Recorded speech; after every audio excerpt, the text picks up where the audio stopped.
Bonjour à tous et à toutes, bienvenue dans la Minute Zen Bien-être de la santé au naturel. Alors aujourd'hui on va aborder le sujet de comment choisir sa santé avec le côté allopathique, le côté des médecines naturelles, comment choisir son thérapeute, comment faire le tri de toutes les informations que l'on trouve un petit peu de partout. Comment on fait. Alors, moi, ce que je vais vous recommander, c'est vraiment vis-à-vis de mon cursus professionnel, mais mon cursus universitaire et ma manière de faire. Donc, ça ne relève que de moi.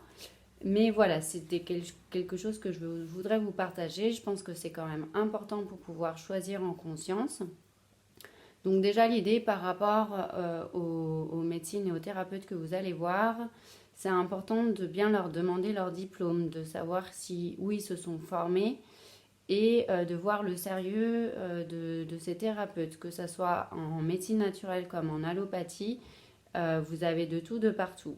Donc vraiment, c'est important que ce soit quelqu'un qui soit à votre écoute, qui ne vous oblige en rien de faire les choses, qui vous explique les choses, qui prennent le temps de vous écouter et surtout que vous sentiez une relation vraiment avec la personne. C'est vraiment important la relation thérapeute-patient. Voilà, ça c'est en gros pour pouvoir au moins choisir son thérapeute. Après, on pourrait aller un peu plus en détail, mais en général, ça va déjà être ça. Faites vraiment en fonction de votre intuition. Si ça ne vous voilà, pas, pardon, changez. Voilà, prenez quelqu'un d'autre. Et puis même si c'est quelqu'un qui vous correspond, bah, peut-être c'est une autre technique qui vous correspond, donc vous allez changer, tester une autre technique, peut-être revenir voir le thérapeute plus tard et chercher une autre technique. Voilà, c'est pas grave du tout, au contraire, c'est plutôt bénéfique. Voilà. Ensuite, je voudrais faire le point sur par rapport aux informations que vous trouvez sur le net, mais aussi dans des livres, sur des magazines. De par ma formation en recherche scientifique, il est très important quand vous regardez la santé, toutes les informations que vous avez au niveau de la santé et de la physiologie du corps humain, c'est vraiment important de se référer à des recherches scientifiques. Donc, qu'est-ce qu'on dit par recherche scientifique? Qu'est-ce qui est scientifique? Donc pour moi, pour avoir eu un cursus scientifique, c'est-à-dire qu'on va rechercher comment le corps fonctionne. On ne va pas aller dans une théorie ou une autre théorie, on va regarder comment ça fonctionne. Donc normalement, on émet une idée au départ et on va faire une expérience scientifique pour vérifier et valider ou pas cette idée. Donc pour ça, quand on fait des expériences, mais aussi bien chez l'animal que chez l'homme, il faut un nombre, ce qu'on appelle un nombre significatif. Donc généralement, une expérience, ça se fait avec au moins une centaine de sujets, que ce soit chez l'homme ou une centaine d'animaux, pour pouvoir reproduire l'expérience scientifique, mais aussi pour que ça soit d'un point de vue des statistiques, ce qu'on appelle significatif. Parce que sur un petit échantillon de personnes, ça ne veut rien dire au niveau des résultats. On ne peut pas les interpréter correctement. Ensuite, attention par rapport à l'interprétation des résultats, les statistiques ne veulent rien dire en soi. Les mêmes résultats, on peut les interpréter d'une manière comme à l'inverse. Donc vraiment, c'est très difficile de faire des interprétations scientifiques. Donc il faut vraiment retourner à la base de l'article pour voir comment l'étude a été faite, pour vraiment voir si l'expérience scientifique est sérieuse. Donc pour cela, vous retrouvez tous les articles scientifiques sur le site PubMed, P-U-M, Pub, P-U-B-M-E-D, pardon, PubMed. Voilà, c'est vraiment tous les articles, ils sont tous en anglais, c'est les articles internationaux qui sont publiés.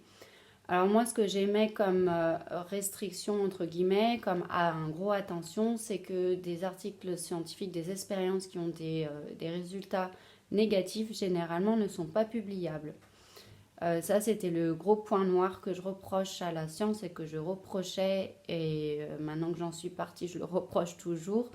Alors apparemment, de mes amis qui sont restés dans la recherche scientifique, ils me disent que ça bouge un petit peu de ce côté-là, que maintenant, des expériences, même avec des résultats négatifs, on peut quand même publier, mais c'est pas la généralité.